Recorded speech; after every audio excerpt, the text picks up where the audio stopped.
O homem que para de precisar de você se torna irresistível e aterrorizante.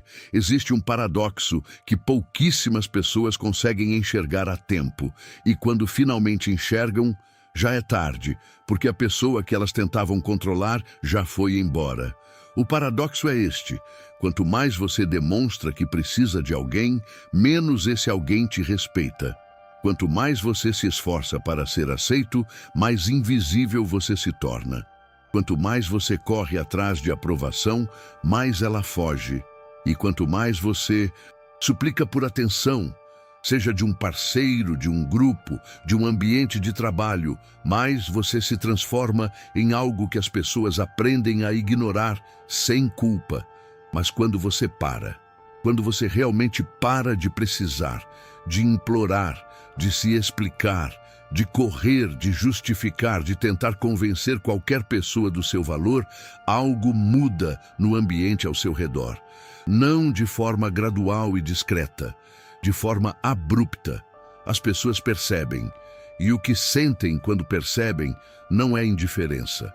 É algo muito mais poderoso.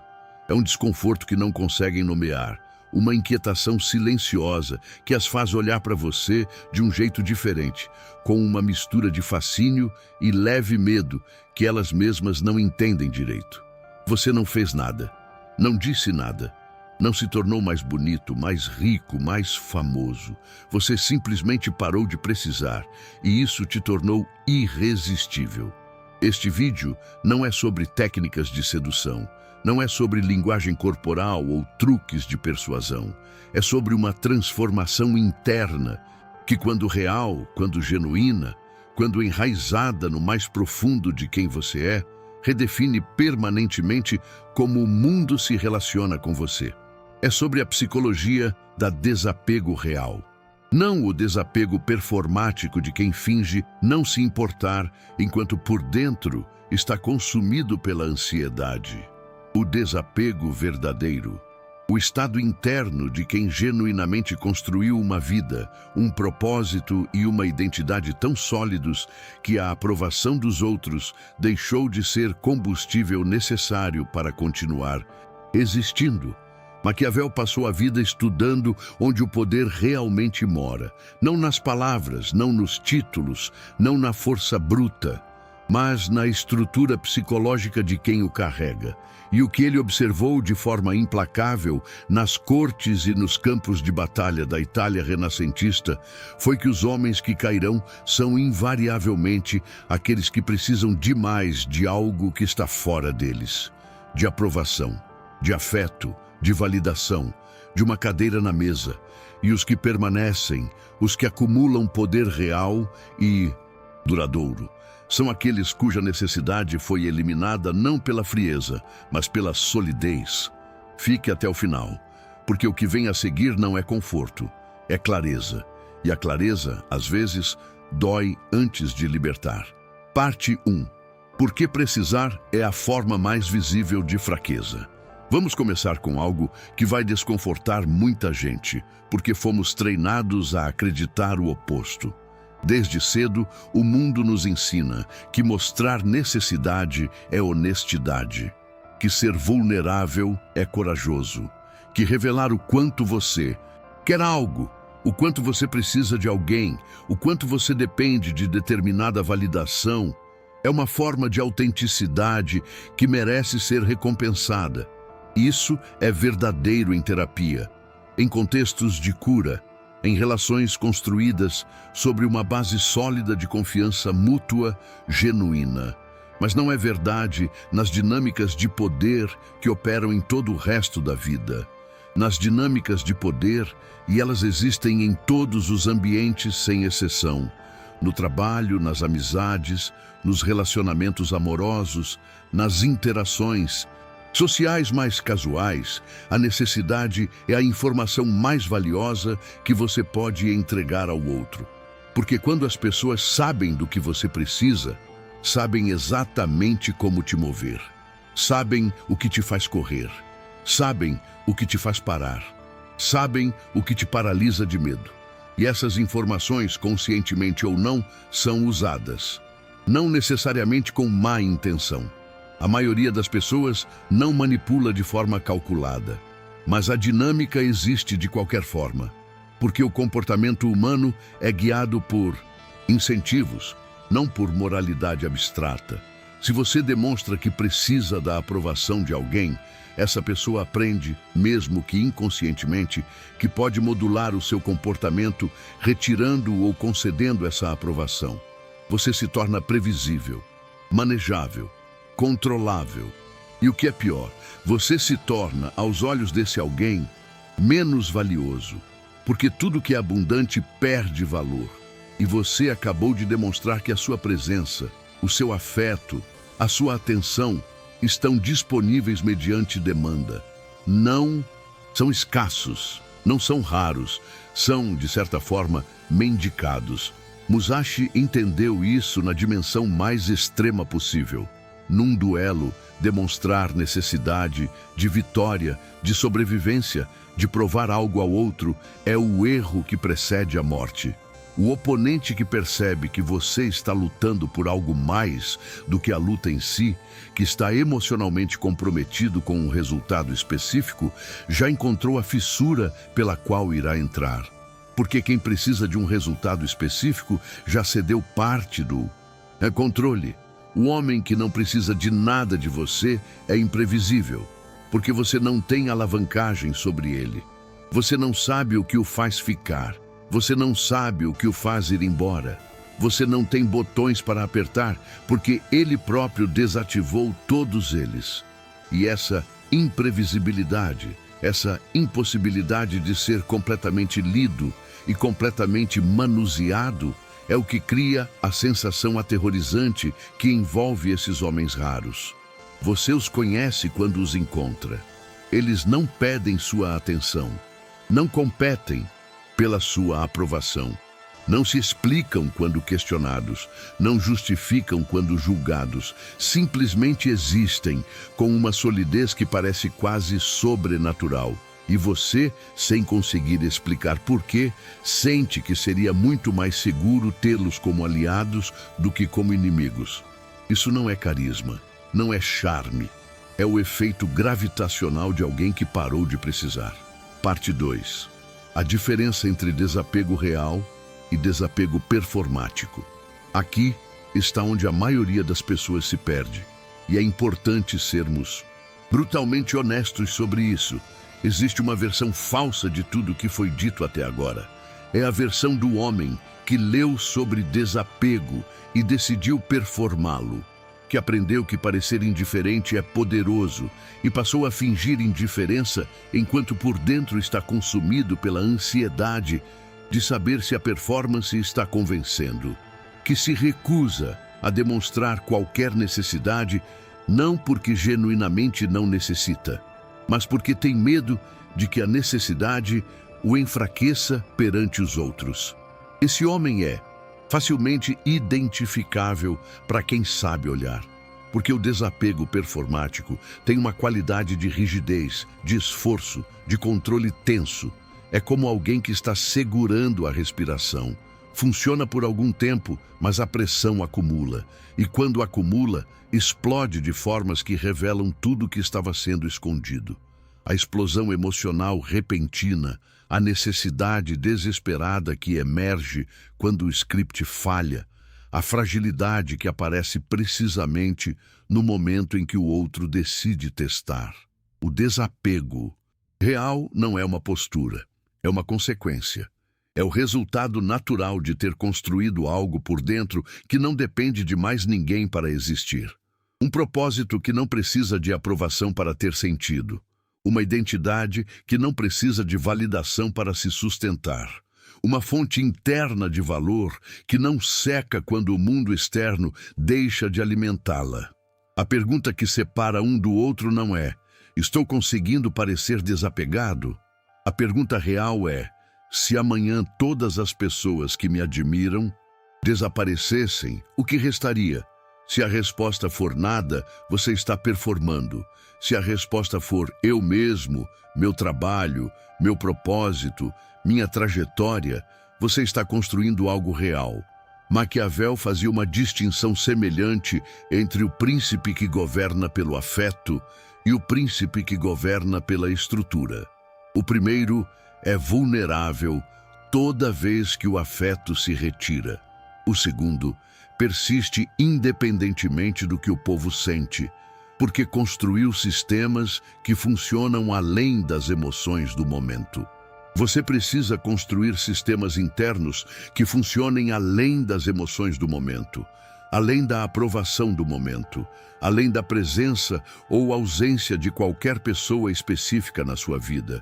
E esse não é um processo de um dia, é a obra de meses, às vezes de anos, de escolhas consistentes que fortalecem uma estrutura interna enquanto reduzem sistematicamente a dependência do externo.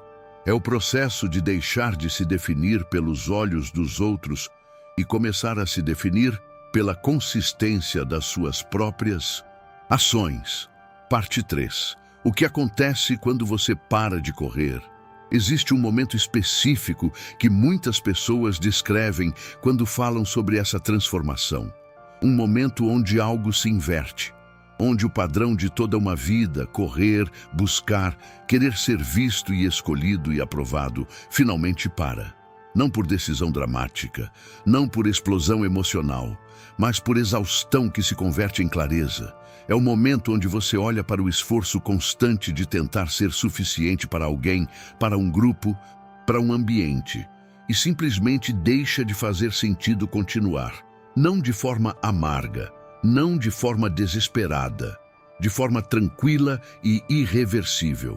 Você percebe que dedicou uma quantidade absurda de energia tentando convencer pessoas do seu valor, e que nenhuma delas foi convencida a mais ou a menos pelo esforço, que aquelas que te valorizavam independentemente da sua busca por aprovação, e que aquelas que não te valorizavam não foram movidas pelo seu esforço mais do que pelo seu silêncio. E aí algo para. E quando para, algo estranho acontece no ambiente ao seu redor. As pessoas percebem que você não está mais correndo. E não sabem como lidar com isso, porque estavam acostumadas com uma dinâmica específica. Estavam acostumadas com um peso que podem usar, um ponto de pressão que funciona, uma forma de te mover quando necessário. E de repente, esse ponto de pressão não existe mais. Pense nas relações onde existe um desequilíbrio claro. Uma das partes quer mais do que a outra, investe mais, cede mais, persegue mais. E a parte que quer menos inconscientemente relaxa, porque sabe que o outro estará lá.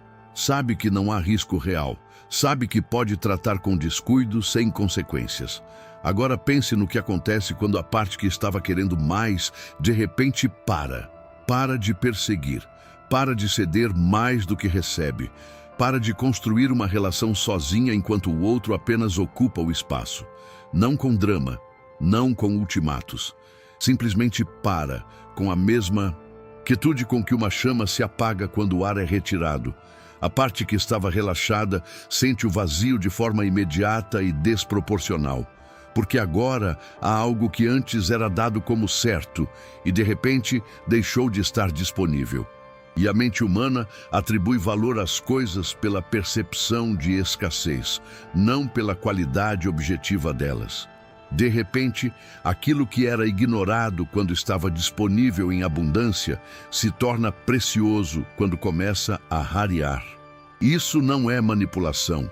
Você não está fazendo isso para recuperar poder numa relação. Você está fazendo isso porque genuinamente deixou de achar que vale a pena continuar numa dinâmica que não te respeita. E o efeito colateral dessa autenticidade é que ela frequentemente atrai de volta o que o esforço nunca conseguiu. Porque o mundo responde ao que você é, não ao que você tenta ser. Parte 4. O preço que as pessoas pagam quando você deixa de precisar delas. Esta parte vai ser desconfortável, não pela crueldade do que será dito, mas pela precisão. Quando você para de precisar das pessoas ao seu redor, elas entram em contato com algo que a maioria nunca conscientiza, mas que opera o tempo todo nas dinâmicas humanas. O quanto a nossa percepção do próprio valor frequentemente depende do valor que os outros nos atribuem ao nos precisar. Em outras palavras, muito do poder que as pessoas sentem na sua vida vem não de quem elas são, mas de quem depende delas. Do marido que depende da aprovação da esposa, do funcionário que depende do chefe, do amigo que precisa de validação para tomar decisões. Cada dependência dessas é, para quem está do outro lado, uma forma de poder, uma forma de sentir que importa, uma forma de sentir que sem elas algo deixaria de funcionar. Quando você elimina essa dependência, você inadvertidamente tira das pessoas ao seu redor uma fonte de poder que elas nem sabiam que tinham. E isso as incomoda de uma maneira que raramente conseguem articular. O desconforto se manifesta de formas diversas. Às vezes, como frieza repentina, uma distância que não existia antes. Às vezes, como crítica, uma necessidade de encontrar falhas no seu comportamento novo, de te convencer de que você mudou para pior, de que esse novo jeito de ser é arrogância ou frieza ou egoísmo. Às vezes, como uma aproximação súbita, um interesse renovado que não existia quando você estava disponível o tempo todo. Todas essas reações têm a mesma raiz. Você removeu uma alavancagem. E o sistema ao redor de você está tentando se reajustar. Maquiavel observou esse padrão em todas as transições de poder. Quando um novo governante eliminava a dependência que os nobres tinham criado sobre o governante anterior, os nobres reagiam com hostilidade, com tentativas de criar novas dependências, com narrativas que desqualificavam a independência do novo governante, porque o poder deles estava construído sobre a base da necessidade do outro. E quando essa necessidade desapareceu, o poder desapareceu junto. Você vai passar por algo similar quando fizer essa transição.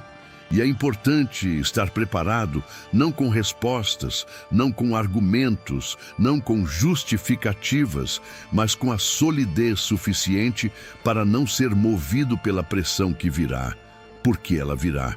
E a forma como você a atravessa vai determinar se a transformação foi real ou apenas temporária.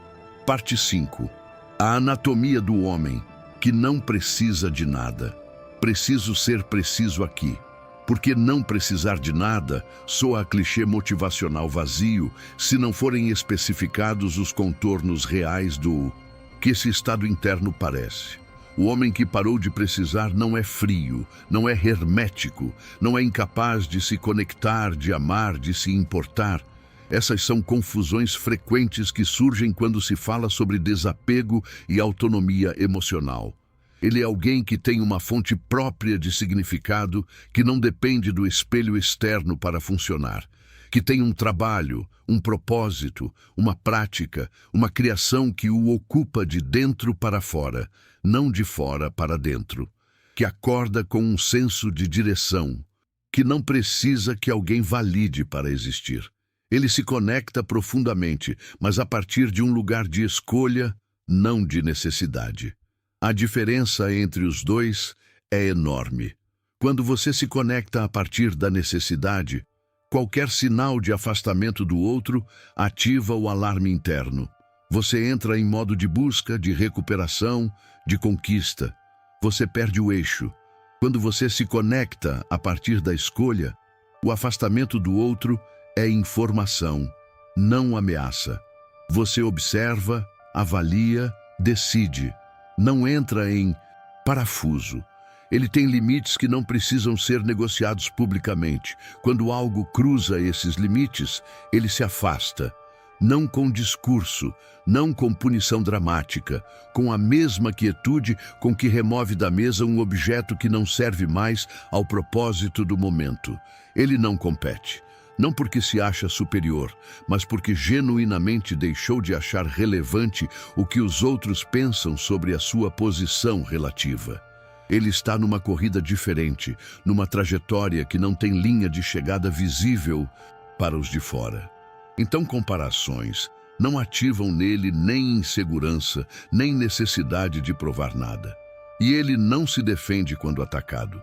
Não porque não tem com o que se defender, mas porque entende o que Maquiavel sabia.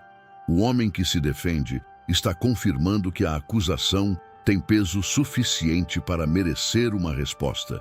E quando você confirma isso, você entrega ao atacante algo que ele não tinha antes: jurisdição sobre a narrativa. Musashi expressou isso de uma forma diferente, mais física, mais visceral. Ele falava de de vazio. O guerreiro que se move a partir do vazio não resiste, não empurra, não precisa chegar a nenhum lugar específico, porque já está onde precisa estar. Não há nada a defender porque não há ego rigidamente posicionado que precise ser protegido. E, paradoxalmente, essa ausência de resistência é o que torna o golpe impossível de ancorar. O homem que não precisa de você é o homem que você não consegue atingir. E o que você não consegue atingir, você não consegue dominar. E o que você não consegue dominar, você passa a respeitar de uma forma diferente, mais profunda, mais visceral, mais real do que qualquer respeito que seja comprado pela performance ou pela conquista. Parte 6. Como você chega até lá? A teoria sem o caminho é apenas consolação intelectual. Então vamos falar sobre o que realmente acontece no processo de construção dessa autonomia interna e o que você precisa desmontar antes de construir qualquer coisa nova. A primeira coisa a desmontar é a crença de que seu valor existe em relação aos outros. Não é uma crença que você declara conscientemente. É uma crença que opera nas camadas mais profundas do seu comportamento. Você a vê quando verifica o celular, esperando uma resposta que ainda não chegou. Quando ajusta o que diz, baseado em quem está ouvindo. Quando sente uma queda inexplicável de energia, quando alguém que você respeita não demonstra interesse pelo seu trabalho. Quando precisa de confirmação externa antes de confiar numa decisão que já sabe internamente que é correta.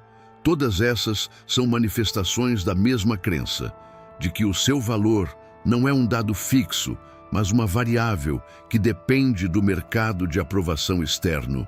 E enquanto essa crença opera, você está fundamentalmente dependente do exterior. Não importa o que você construa por fora, não importa o quanto conquiste, a estrutura interna permanecerá frágil. A segunda coisa a desmontar é a confusão entre ser amado e ser respeitado. A maioria das pessoas otimiza inconscientemente para ser amada, para ser querida, para ser incluída e aceita. E essa otimização, quando dominante, invariavelmente compromete as escolhas que gerariam respeito real. Porque o respeito real frequentemente exige dizer não quando o outro quer ouvir sim. Exige manter um posicionamento quando a pressão social pede que você o abandone. Exige ser consistente quando a inconsistência seria mais fácil e mais prazerosa no curto prazo. O homem que para de precisar escolhe muitas vezes o respeito sobre o afeto, não porque despreza a conexão humana, mas porque entende que o afeto construído sobre concessões de si mesmo não é afeto real. É uma relação onde o que é amado não é você. É a versão de você que está disposta a se diminuir para ser aceita. E essa versão não é você. O processo concreto começa com uma pergunta que você precisa se fazer com honestidade brutal. Do que eu realmente preciso que está vindo de fora e que deveria vir de dentro? Não como exercício retórico, como investigação real. Onde estão as suas fugas externas? O que você busca no telefone, nas notificações, nas conversas desnecessárias, na validação de pessoas que no fundo você não respeita tanto assim. O que preenche o vazio que aparece quando você fica em silêncio consigo mesmo por tempo suficiente? Esse vazio não é o inimigo. Esse vazio é o mapa. É onde o trabalho real precisa ser feito. É onde a construção da autonomia começa. Não na performance de indiferença, mas no enfrentamento honesto do que ainda te prende. Parte 7. O efeito irresistível do homem completo. Existe uma lei psicológica que opera em todos os seres humanos sem exceção e que se torna especialmente visível quando você começa a construir essa autonomia interna. As pessoas são atraídas pelo que não conseguem controlar. Não da forma perversa que essa frase pode sugerir. Não como disfunção ou masoquismo, mas como resposta instintiva a algo que a mente humana identifica como raro e valioso.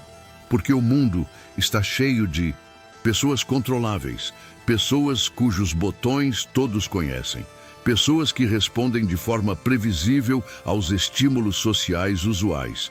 Elogio, rejeição, provocação, atenção.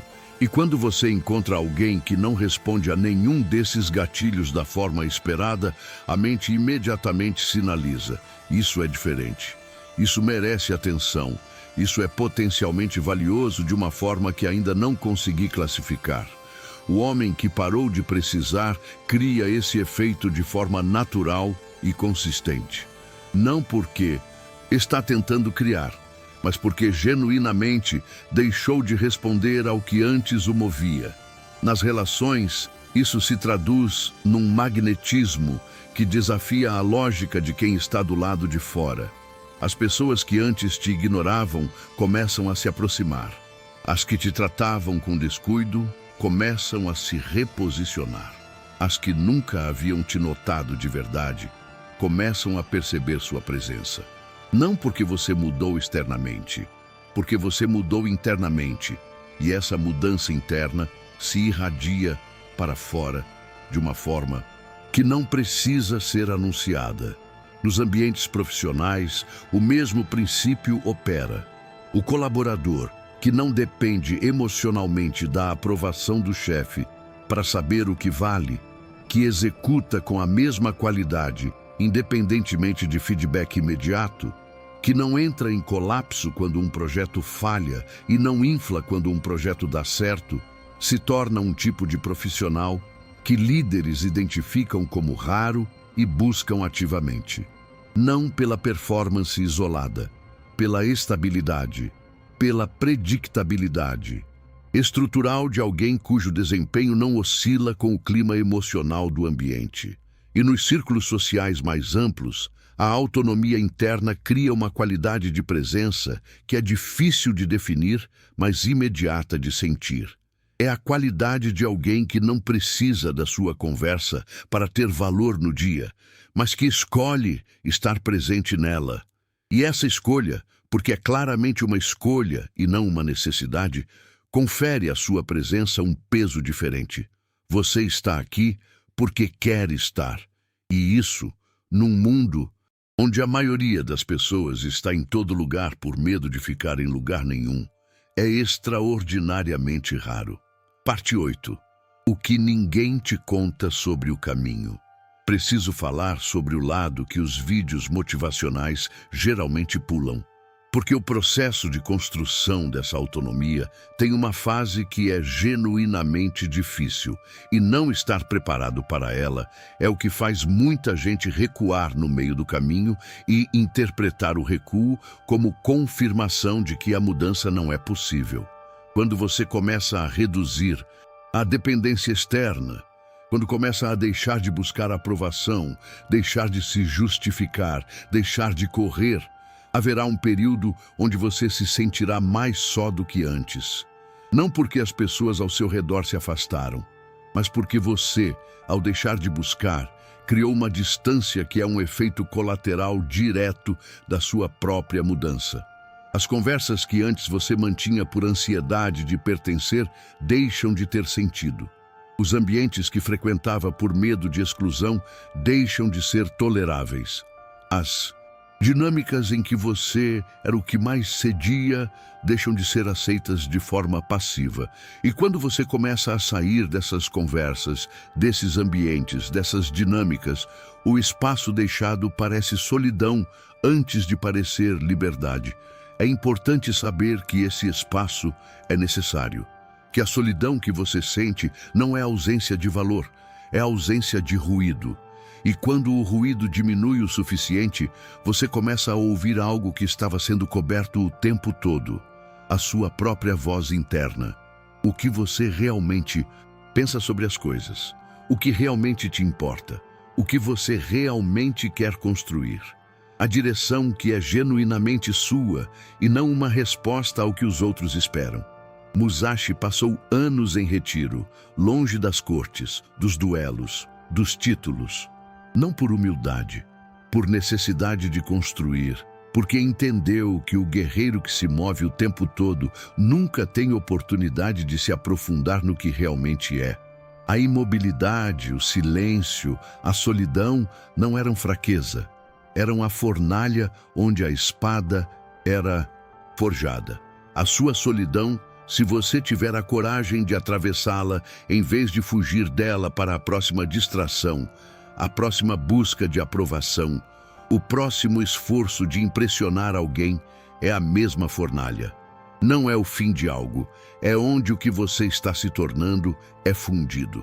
E do outro lado dessa forja, você emerge diferente, não irreconhecível, mas mais você do que nunca foi antes, com menos camadas de performance, com menos medo do julgamento alheio, com mais clareza sobre o que quer e com menos disposição para comprometer essa clareza em nome de qualquer aprovação. Parte 9. O momento em que tudo muda. Há um momento específico nesse processo que não é possível de fabricar ou de apressar. É o momento onde você percebe que não está mais esperando, não está mais checando, não está mais com metade da mente ocupada, monitorando como você está sendo percebido pelo ambiente ao redor. É um momento de quietude interna que não depende do silêncio externo. Você pode estar no meio de uma conversa difícil, numa negociação tensa, num ambiente cheio de ruído social, e ainda assim existe dentro de você algo que está quieto, não morto, não apático, quieto, presente, calculando, mas sem a urgência frenética de quem precisa que as coisas deem certo de uma forma específica para continuar se sentindo inteiro. Esse é o momento que Maquiavel descreveria como o governante que finalmente parou de ser refém das circunstâncias e começou a criá-las. Não porque domina tudo ao redor, mas porque domina o único território que de fato importa. O espaço entre o estímulo e a resposta dentro da própria mente.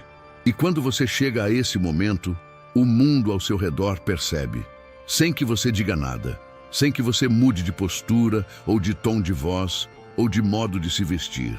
Eles percebem que algo mudou, que aquela alavancagem que tinham sobre você deixou de existir, que a versão previsível, reagente, buscadora de aprovação que conheciam foi substituída por algo que não conseguem ler com a mesma facilidade. E esse é o momento onde o irresistível e o aterrorizante se fundem numa única presença, porque você passou a ser, simultaneamente, alguém que eles querem perto e alguém de quem não tem certeza de como se aproximar. Alguém que desperta admiração e uma leve cautela que não conseguem nomear. Alguém que ocupa espaço sem exigir espaço. Alguém que não precisa ser o mais alto da sala para ser o mais notado. Isso não é arrogância. É o resultado natural de ter construído por dentro algo que a maioria das pessoas nunca paraquieta o suficiente para construir. É a obra de quem parou de precisar de você para saber quanto vale. Se você chegou até aqui, não foi por acidente. Há algo em você que já reconhece esse caminho, que já sentiu em algum momento o custo de depender demais do julgamento alheio, que já teve o lampejo fugaz de como seria existir de forma mais soberana.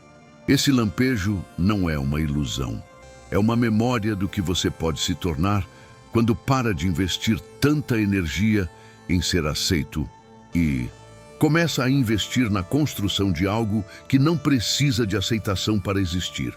Deixe nos comentários: meu valor não está à venda. Não para o algoritmo, para você mesmo, como declaração de que você ouviu isso e escolheu levar a sério.